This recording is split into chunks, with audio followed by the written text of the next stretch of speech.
You're never a finished product in this sport, too, because every year is very different. I mean, the opponents are different. Obviously, the conditions are different. I mean, look at this crowd noises this year, and whether we didn't have one rainy game like that last year. We didn't have one crowd noise game last year. So we're still learning each other. I mean, continuity is the key in the NFL.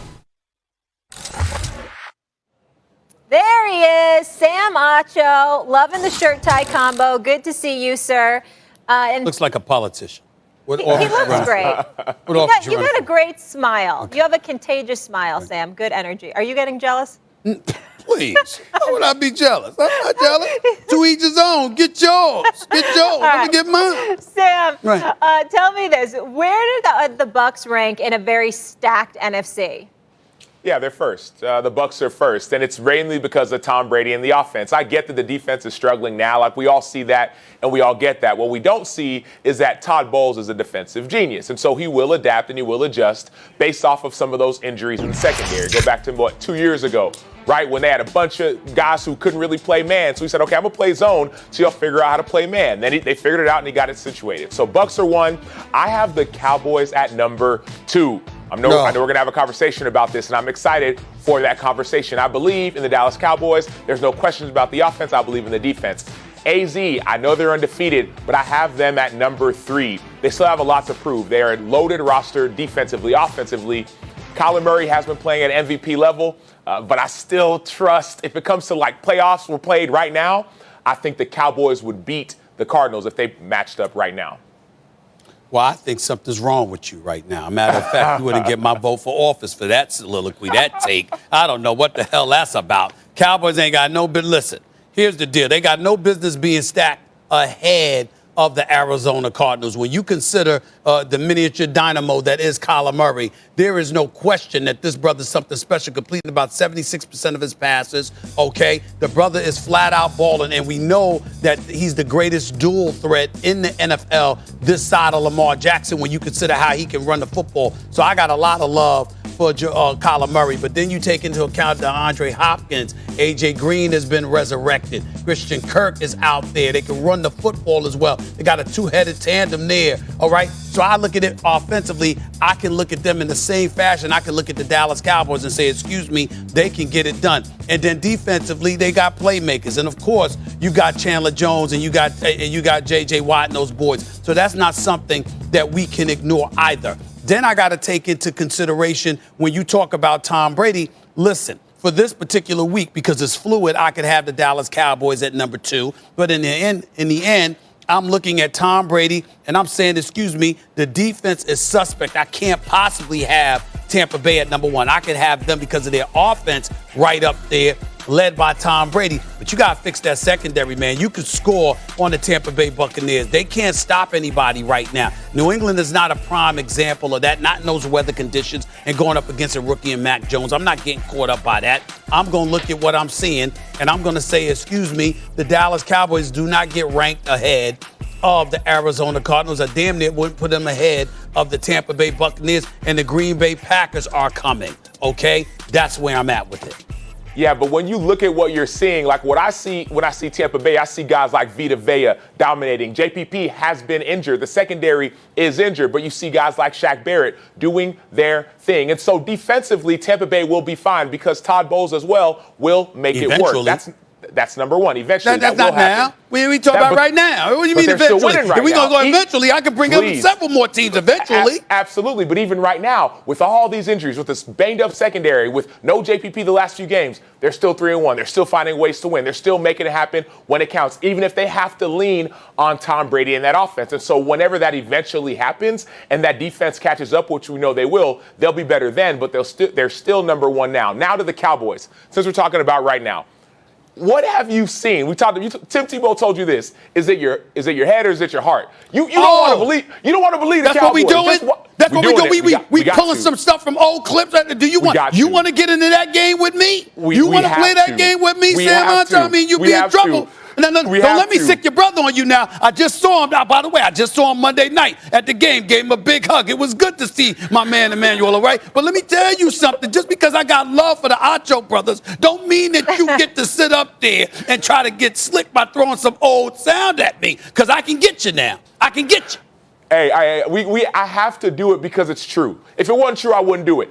If you watch the tape on the Cowboys, you know this team is legit. If you look at the film, if you look at their stats, if you watch their offense and their defense, you might say, oh, they're going to fade or they're going to struggle. But that's the future. Defense. Let's look at right now.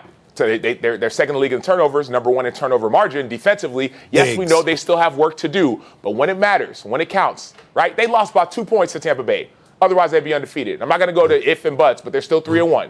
So that's right now. You done started, son. You better call your brother for help. You in trouble. You in trouble, bro. I appreciate the love. The Ocho family love. I'm all about that. There's more games I got to get to. Still to come here on First Take. We're talking Chiefs and Bills looking school. They're looking like a Super Bowl contender. Dallas is favored by 7. But divisional games, obviously, always a dogfight. Stephen A., do you trust the Cowboys? Absolutely not. Look. I mean, do we not see what's happening here? Do we not see what's happening? Okay, y'all. Micah Parsons, Trayvon Diggs, we see what they bring to the table. Right now, if I had a vote and it was Defensive Player of the Year, it would be Diggs for the Cowboys. The guy has been special the first 4 weeks of the season. Major props to him. All the props in the world. Stephon Diggs should be very, very proud of his little brother. I got it. I understand, okay? When they were on soft knocks, not hard knocks, soft knocks. We learned a lot about Diggs and the family, and I wish him nothing but the best, at least off the field. On the field, I'll never root for the Cowboys because I can't stand their fans, Tim. I just can't take them. Having said all of that, here's the deal. You got Dak Prescott and that offensive firepower on every level, from the offensive line to Ezekiel Elliott and Pollard to CeeDee Lamb and Amari Cooper. Michael Gallup hasn't even been in the lineup for a while, but this kid Wilson could play as well. Schultz has done good things for them at the tight end spot.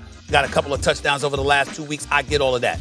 I'm still not sold on this defense. And every time everybody talks about them, I'm thinking about the level of competition that you go up against. When you go up against Carolina last week, but there is no Christian McCaffrey. Okay, you got that. I'm looking at your cupcake schedule. I'm saying, level of competition.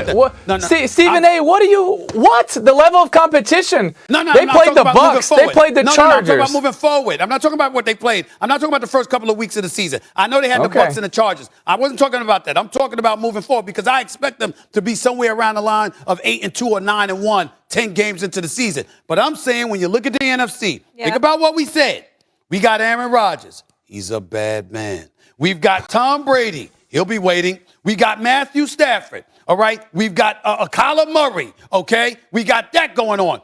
I'm saying I got 4 or 5 teams that I could see knocking off the Cowboys. So, no, I'm not sold on them. Not when we talking about Mike McCarthy's play calling. Are they going to win against the Giants? Not when we talk about their defense. Excuse me? Are they going to win against the Giants? Is it a trap game? Unfortunately, yeah. Your Giants are going to lose. Well, go ahead. But Stephen A., the question was, do you trust them? And every point you gave, every point you gave was a reason to trust them. Defensive Player of the Year, Micah Parsons, all the running backs, the tight ends, the quarterback, Dak Prescott. I can say secondary.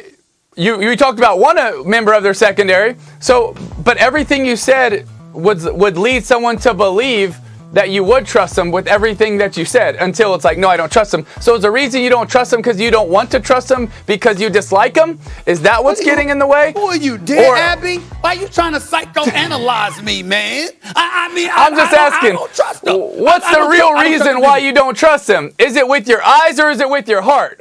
Because those are different. Well, a combination of both. With my eye, I get you. With my heart, I can't deny that. Your heart can get you in trouble, but I truly do not trust their defense. I really, really don't right now. And I think their defense is vulnerable, and I think their defense could be had against better competition. Right now, I'm looking at the 27 yards allowed, your second worst pass defense in the National Football League, and I'm looking at elite quarterbacks that are coming down the pipe. But what about your boy Justin Herbert? Right? The A block. We went off about Justin Herbert, right? How did the Cowboys defense do against him? Pretty good. Yeah, they did turn the ball over, though, man. They turned the ball over. You got Keenan Allen falling in the end zone. Tim Tebow has a touchdown, and the man fell in the end zone. You got them, and they fumbled another one in the end zone when they were running into the damn end zone and just fumbled. I mean, come on. Are we just going to forget all of that? Tim, you're picking the Cowboys this weekend, too?